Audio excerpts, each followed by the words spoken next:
Good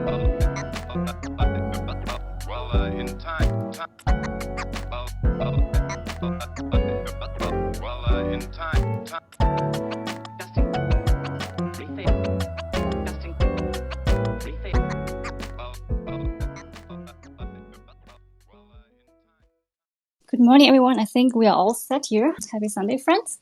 Welcome to the 29th episode of the Angel Swing Weekend Chat with June here from the Angel Swing account.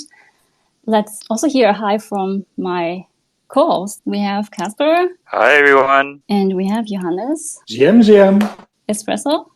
Hi, everyone. Great. Yeah, in today's episode, we have two NFT OG artists on the show, Rhodes and Drea Jay. And Drea also goes by the artist name Empress Trash on Twitter. And we're going to chat today about the origin of trash art and philosophical question of what actually defines art. And we want to hear from our guests today what role art actually plays in their lives and on their journey of self-discovery. And before we start, let's hear the backstory and the mission of Angel Swing from our co-host Casper. GM or GE, wherever you are, we are the Angels Wing, an international NFT art gallery and podcast show founded by international friends who met through our beloved Meta Angels project. As Yoon has very nicely introduced us just now, Espresso and Johannes are from Europe. Yoon is from the US. Our other co-host friend, Rebel, couldn't join us today, but she and myself, we're from Asia, driven by our common passion to showcase independent artists and their art, and helping them stand out from the crowded NFT market that is largely dominated by generative 10K PFP projects. We showcase the art in an on-cyber virtual gallery. A larger collection of art usually brings a cross-pollination of viewership, and that has helped quite a few of our artists reach collectors through sales. We have organically grown since into a community of artists and collectors, but most importantly, friends, with regular Twitter spaces like these, which are then recorded into podcast formats in Spotify and YouTube. The easiest way to get in touch with us is, of course, to join our cozy Discord.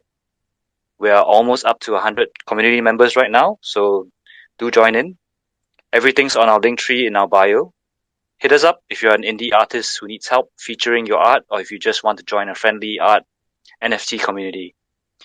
We'd like to mention that nothing on this show should be construed as investment advice. This podcast is for informational purposes only. Back to you, Yoon. Thank you very much.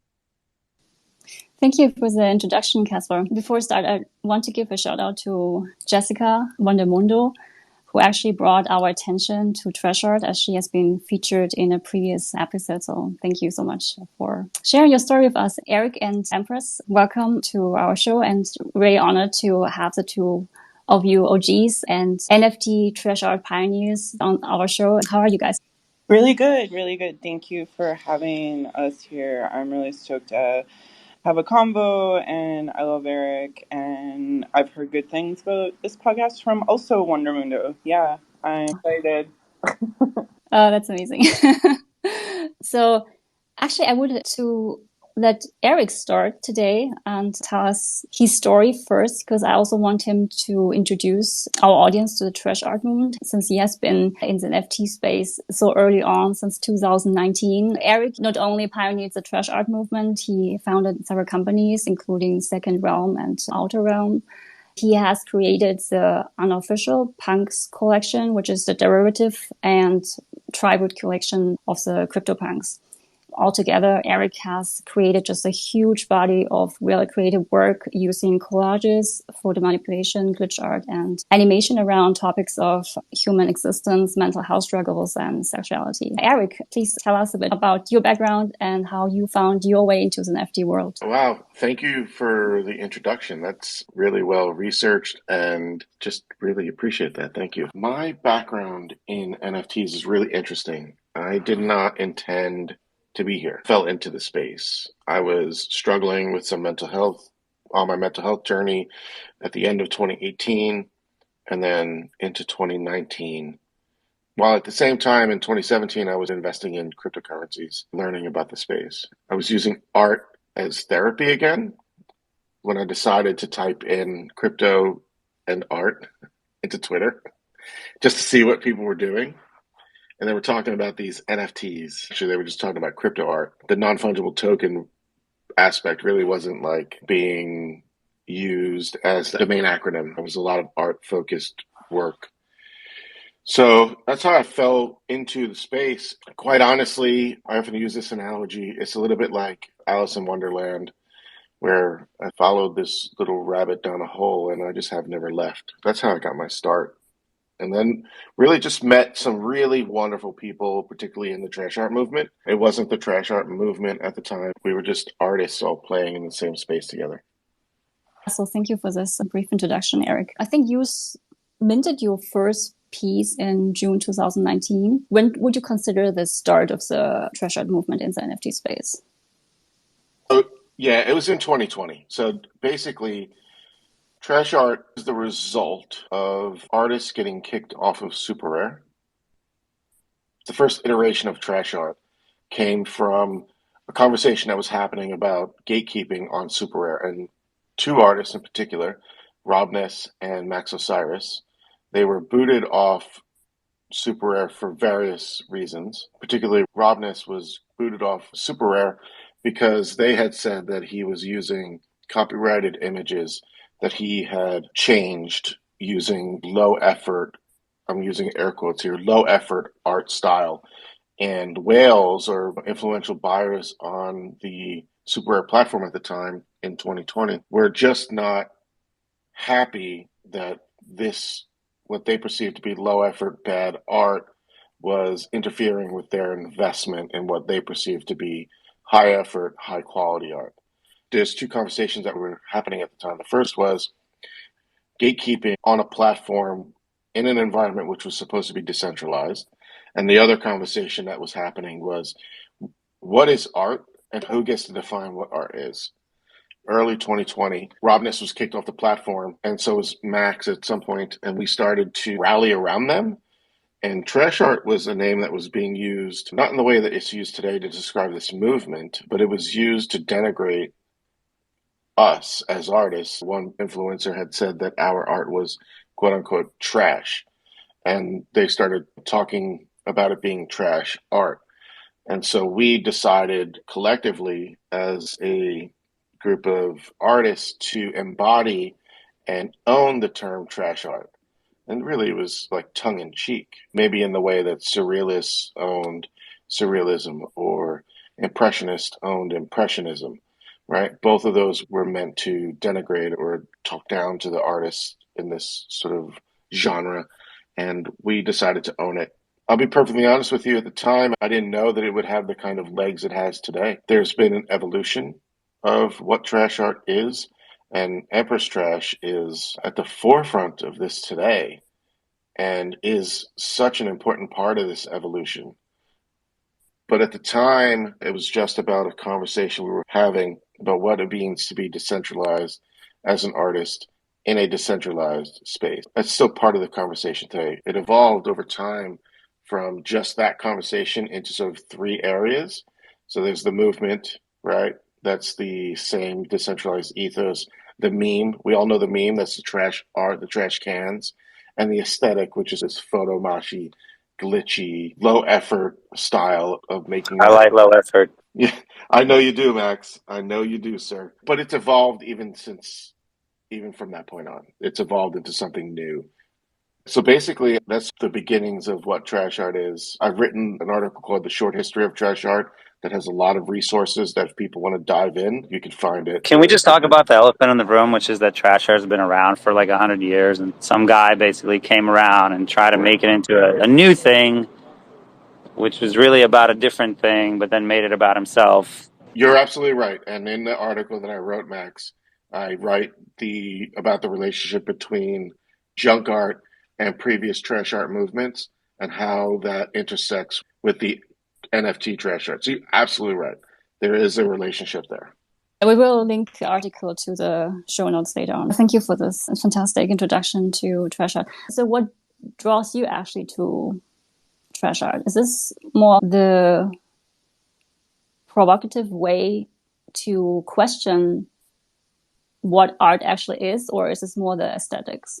For me, it's definitely about the provocative questions that we get to ask and have a conversation about. it became more real for me when I myself was kicked off of Super Rare for remixing, which is something that we see, and doing derivative work. It's something that we see every day now in the NFT marketplace.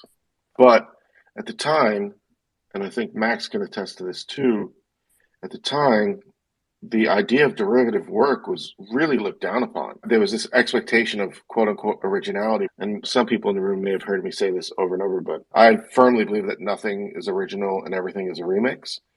And what trash art does is help introduce these concepts in a visual conversation, but also when we're in forums like this, we get to have the actual conversation about these topics.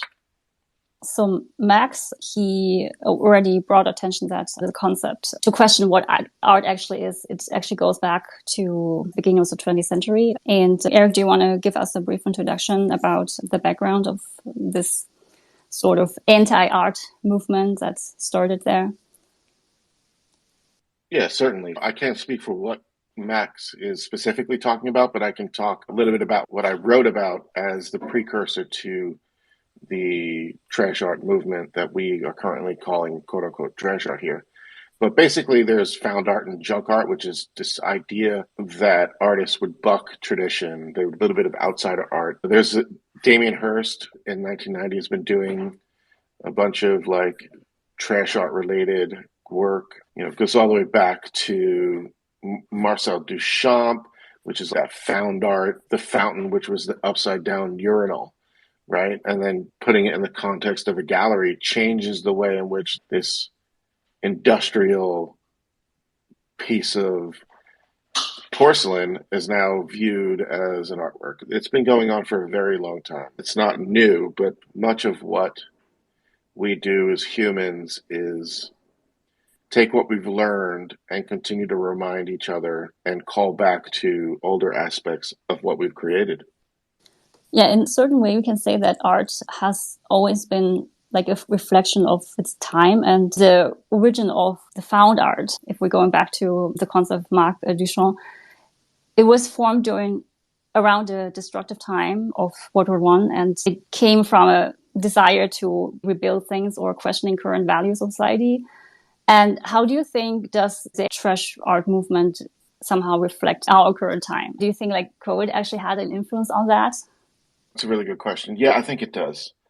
Certainly. I think that trash art just asks the question, what do we value about art? About how do we value art? And I think it begins to push the boundary and ask questions about what makes art, what makes an artist. Are we all artists? Does effort mean it's higher art? These are all important questions today, especially as we think about generative artwork, coding in general. What I love about trash art is that it empowers other creators to make things that inspire them. They don't have to live up to a specific aesthetic.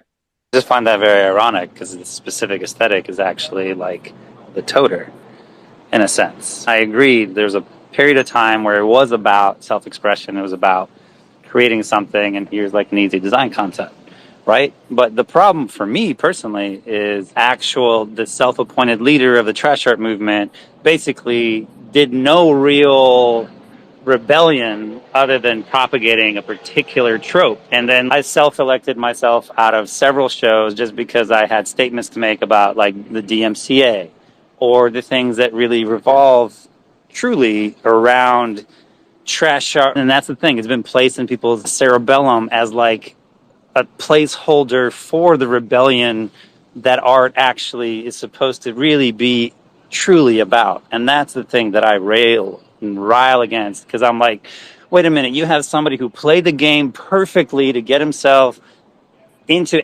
these things to proclaim himself the leader of art. And that's where I stopped supporting that whole movement, because I was like, wait, if you're just drawing things to basically try to get the money or whatever, or the status, that's not art, dude. I understand what you're saying, Max. And that's why I try to talk about its evolution from the ideals that we came together on, and then how it evolved into sort of three arms, which was the movement, the meme, right, the toter, and that glitchy aesthetic. And I think that artists over the next 2 years have explored those three like forks, if you will. And what's gotten a lot of attention is the toter. I think that's a shame. Even boiling things down to three different categories, I think does a complete disservice to the opportunity for people to explore the ability to express themselves beyond. It's like a school of wannabe rebellion. Yeah, I can't argue that the meme itself of the toter has taken a life of its own, and it's become something other than, in some cases, other than what we were trying to bring light to. The reason I wrote that article to help people see the evolution of where we came from and how artists have chosen to move forward. It's by no way the definitive way to describe it. It's not just about the aesthetic or a toter. There's this whole other, and I use the movement to describe all the things that are inherent with a decentralized culture that we were fighting for. This is one of the things, because it's decentralized, because we're talking about people who like move and it's like schools of fishes. I think assuming for a certain sort of like subsect of people of what they think and believe in can be dangerous. I don't know. Ultimately, the whole thing broke apart for me. I realized the people who are going to really make it in this space are not doing like a derivative thing. They have their own voice, they have their own expression from their heart or their soul onto something, right? The Iranian artists right now, the CNX3, all these other people who have unique expressions. I agree, Max. I think when something becomes mimetic, it does a disservice to other creative ways in which we want to get other messages out. But I think there's room for both of these. The mimetics are fun for some people. And, I agree with that. And I yeah, totally like, there's plenty of allotment for that, right? If you're having fun, if you think you're part of a movement, and that's been one of the hardest things to move forward with is because it's okay, well, this is like a monoculture of a thing. But totally, if you're having fun, like that's an important aspect. And you mentioned this earlier about remix culture, reappropriation culture. I think that's been lost in the noise. You can take things and remix them and not fear repercussions from some way more funded lobby to try to extract value out of you as an artist who's just trying to basically like take what you have in your visual field and recombine it because it's fun. Thank you, Max, for your insights. So the value of art in general is what actually defines the value of art. It's been something that we've been talking about on Angel Swing many episodes. So discussing AI tools. So this is close to our heart at Angel Swing as well. I'd love to give the floor to Empress. I think that she has some really important things to say. Hi, I'm Empress. I came into the NFT space in 2021. I actually called myself Empress Trash before I came in here. I didn't know anything about the trash art movement in crypto. I was an underground artist in Oakland who made shit with trash, and I would run shows out of my house, and I just, through the course of that, solidified my artistic identity as Empress Trash. And while I've been here in the crypto art space for the last like over a year and a half, I've just been navigating and finding, like, trying to figure out like where my identity falls within the trash art movement. And then on top of that, like also criticizing and questioning like a lot of gatekeeping that does happen within the space, and like misogynistic overtones that happen. It is a very heavily male dominated thing in general. And I don't know, I've just been a person who has been trying to make art and advocating for more inclusivity and thinking about how crypto art can help people who do come from marginalized situations. I also view trash art as a conduit to be able to do that, because if the ethos is like everyone is accepted, or if it is like questioning current power structures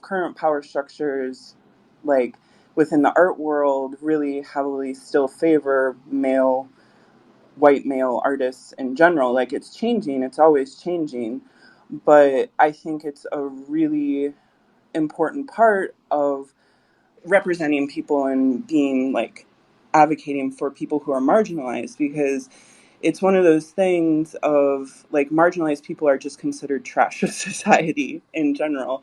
Their work is immediately devalued because of their identity. And like, how can they come into the trash art movement, and how can they find their voice within the larger crypto art community is a lot of what I've been thinking about and navigating while I've been in the space. I don't always get along with most trash artists. Like, I've had a contentious relationship with some of them. And some of them I found a lot of support, though. And a lot of it stems from I have a varied history of I'm educated, but I've also been in sex work and everything. And one of my hard stances is I support sex workers. And there has been people within the trash art movement in the past who were like really against sex workers in general. And so I, for a long time, actually felt pushed out from the movement as a whole. And I actually have abstained from going to like different spaces and stuff because I don't like to have to defend myself to exist as someone who advocates for like different parts of the population. I think like my criticisms and my journey is like a parallel, and also there's points that like a lot of things like come together and coincide. I have seen change personally within the crypto art scene in general, also specifically within the trash art scene, to refocus on being a little bit more inclusive. I've very rarely done any toter art. I think it's great, but I'm very much like I want my own voice and my own thing as an artist. And one of my struggles has been I've identified as Empress Trash coming into the space, and then there was a trash art movement, and I didn't want to come in and just completely overwrite it. But then at the same time, there is the narrative that's there. So how does my narrative intertwine with the existing narrative? And I think it's something that keeps unfolding. And it's been an interesting journey, to say the least. It's one of those things. I saw a Flickr photo, and the default option was all copyright, all whatever.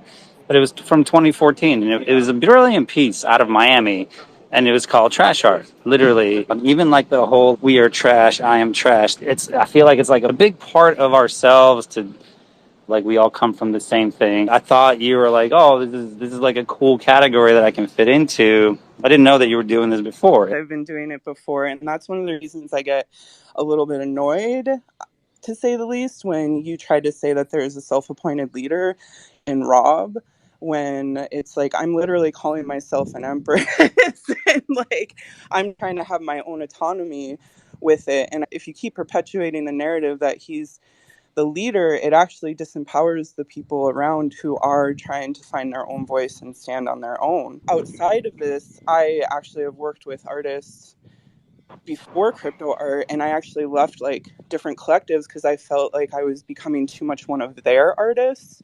So my fight for my own voice and my own autonomy has been a consistent thing throughout my art career. I think as a woman, it's really easy for me to get overridden by the men who are doing similar type of art. Like, they're the ones who are looked at and pointed to, and then I'm the backup singer in a way. I'm here doing my own thing. It's just there are people here who are doing their own thing, and they are finding self-confidence through trash art. They are finding a sense of community that I think like they've been missing. There's a lot of people coming into the space, newer to the space, who are finding community within people who identify as trash art.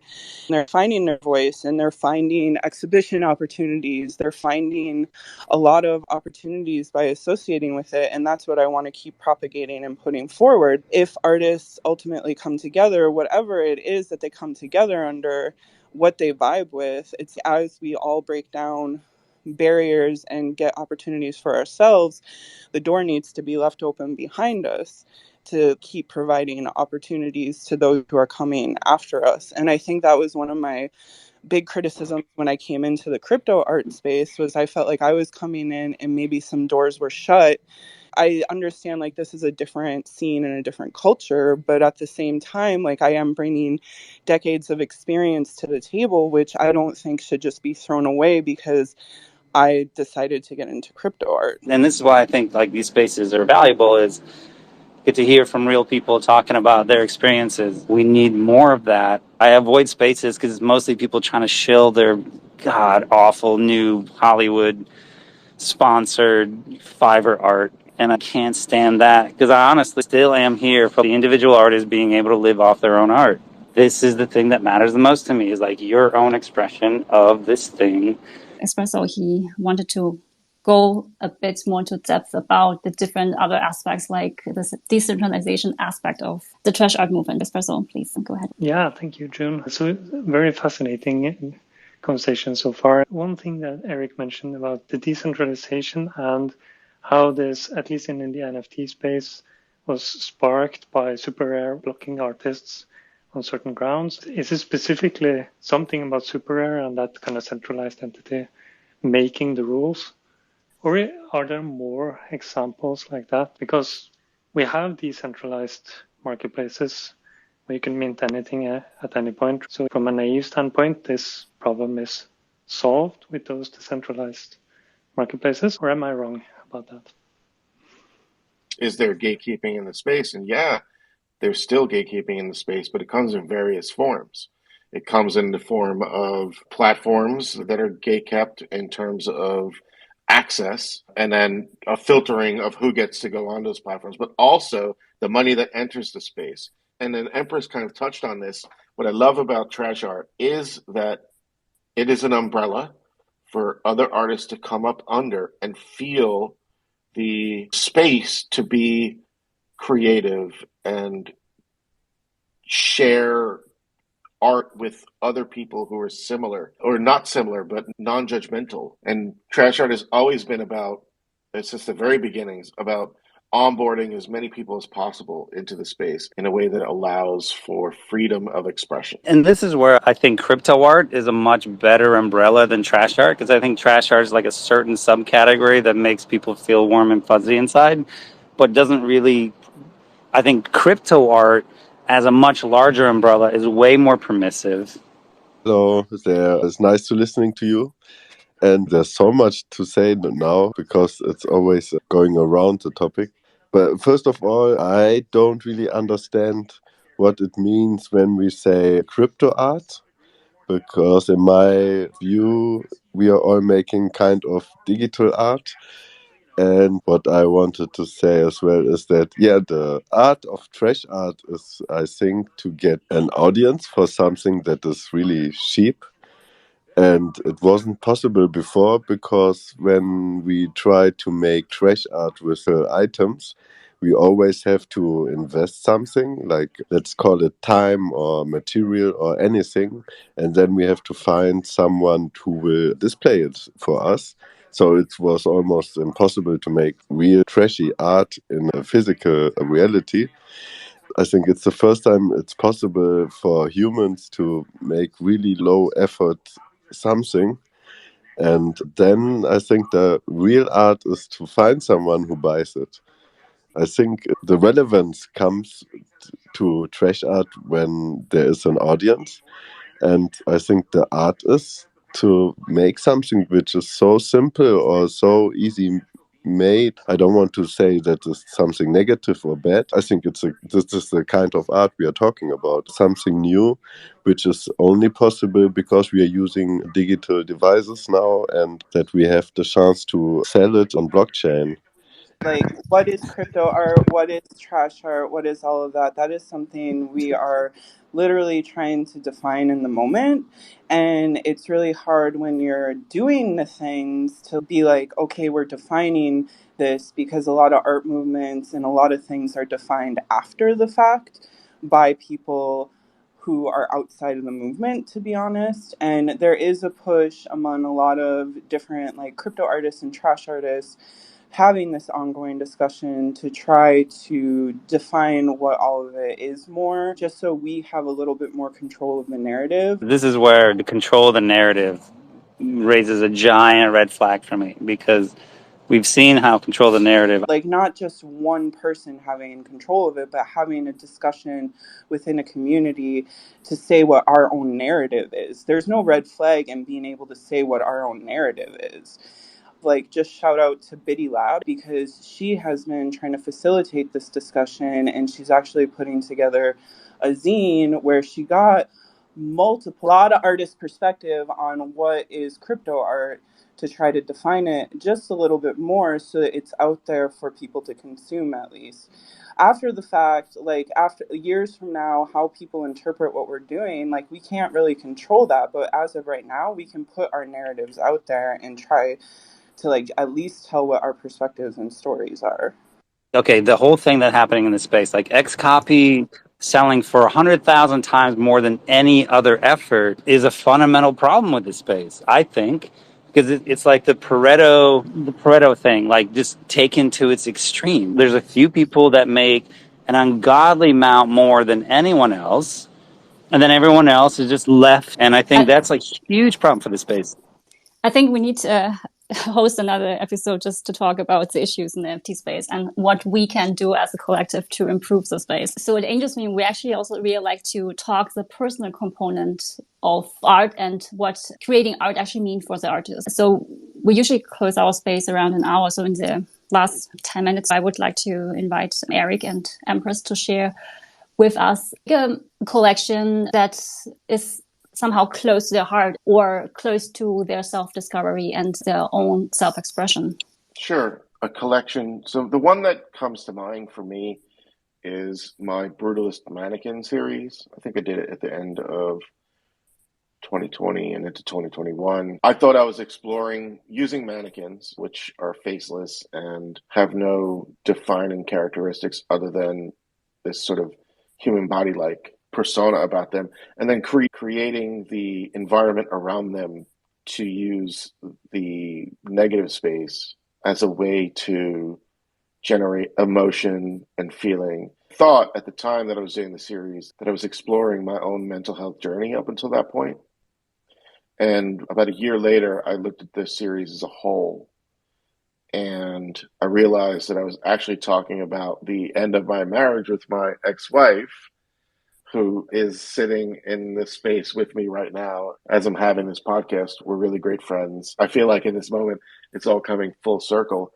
I realized the evolution of our relationship, and my understanding of that in the last year was put together in this 12-piece collection. I've now started to evolve the mannequin aesthetic to try to explore even more, but more intentionally, my internal sort of mental health journey and mindset, because I do suffer from anxiety and depression. It is something that I talk about and put out into the world, and art is a way in which I get to express and share and explore what all of that means for me. Man, you could have made bank in 2020 and 2021 on Super Rare with the mannequin thing. All right. You're not wrong. And then what Max is alluding to is that before the bull run, and why trash art is part of this conversation, I was booted off Super Rare for remixing. And so during that time, I wasn't able to use the halo effect of being on Super Rare. There were some collectors who would look at an artist and say, they're on Super Rare, that means that they're worth something. Oh, and this is something that no one talks about, is they were the first to market and they set the tone, but they were unwilling to talk about the specific bands. This is an absolutely crucial point for this whole space, is that when a market leader has extraordinary capability to cancel an artist and not have to even answer for it in any way, shape, or form, and this is what happened. This is a revolutionary frontier. And if you have the ability as the large one centralized company to basically say, okay, we're going to cancel this, but we're not going to talk about it because that gives us legal liability, there's a big problem with that, because art isn't about following the rules. Art is about exposing the game. Yeah, thank you, guys. So coming back to your collection, Brutalist Mannequin series, Eric, So I'm just browsing through the collection and I realized the aesthetics and this like a semi-abstract word and the personal component to it that you've been, as you already mentioned, going through a challenging time and try to process it. Would you say that the art in general helps you to find yourself or to help you to finding back to yourself in challenging times? Yeah, great question. I think it's a little bit of both. I think it's contextual. There are times that I use art as therapy. There are times that I use art to explore ideas. So there's a lot of, I create all the time, and a lot of what I create never makes it out of the light of day, right? So what I put out into the market is simply a fraction of what I'm creating on the back end. Yeah, I use art to find myself every single day. I write a lot too. I do a lot of journaling. I consider that to be an artistic practice as well, because it's part of my process in the evolution of ideas that become expressed through the physical paint, like the physical drawings or the digital drawings. They all start with words somewhere. So it's very, absolutely. It is both of those. Thank you. So Empress, you have been also exploring topics of mental health struggles. You went through a challenging time. How would you say that your personal journey has contributed to the way you create art?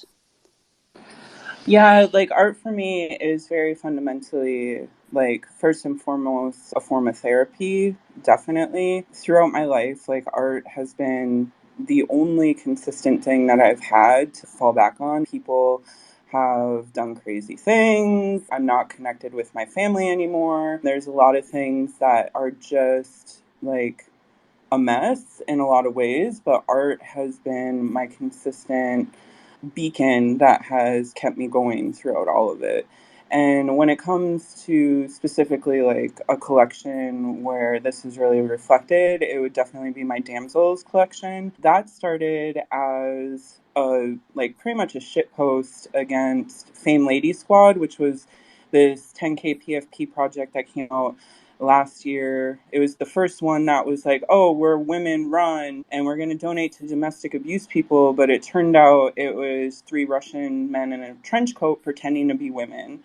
And that really pissed off a lot of people, and me included in that. It was a turning point for me of, okay, like I can just yell on the internet about this, or I could just make art expressing femininity and my perspective of femininity and put it out there and just go with it and put all the anger I feel about that and a bunch of other things too into making, like, celebrating the feminine in all of us, in all bodies.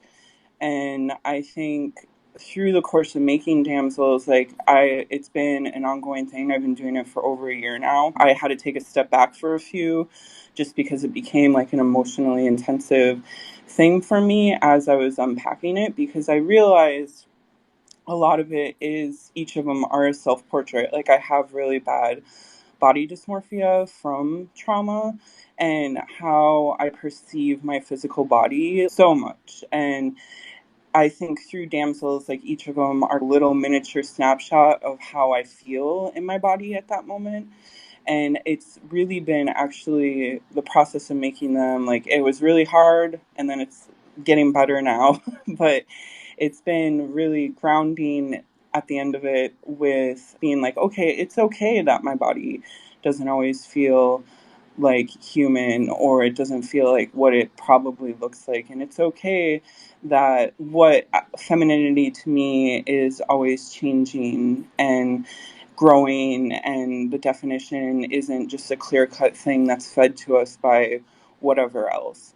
And also Damsels, like they were putting out there because it has so many different bodies in it, but they were to support like LGBTQ people feeling represented within the space in general, because that's something that's just been lacking besides throwing a rainbow on something, because there are like trans bodies in it. There's like pretty much male bodies that I'm still saying they're feminine because there is femininity in everything. And also a part of the sales goes to supporting a sex work mutual fund in the Bay Area, which is where I was before I went nomad, because I wanted to attach, again, the message of destigmatizing sex work to the collection, because I feel it's really important. As someone who survived childhood slave trade, essentially, like, I'm not going to go that far, but it was like I was a childhood prostitute. And I've also been on the consensual side of sex work as an adult. I very uniquely see how, like, destigmatizing and legitimizing adult sexual, like, sex work as a whole is good. It's a good thing, and it's something I really stand for. So that collection it's a process. It's still going. And someday I'll finish it. And I purposely took it slow because I wanted to keep putting it out there. I didn't want to just drop a collection and it pop off and then be forgotten. I wanted the message to stay consistent throughout a long period of time, and it'll probably still take me another year or two to finish them all because it is a journey. Thank you for sharing this vulnerable journey with us, Empress. I can definitely see that the Damsels collection is very close to your heart. So we are actually coming to the end of our space. I think we need way more time to talk about everything. And I think we shouldn't forget that everyone should define art for themselves, and no one actually has any right to say what art actually means except for themselves. We shouldn't forget the personal component of art for ourselves as a way to express ourselves. This is something that is very close to the mission of Angel's Wing. We always come here together and we dive deep into what actually art means. Thank you, everyone, for sharing your wonderful stories with us today, and have a great Sunday, and talk soon. Bye. Thank you.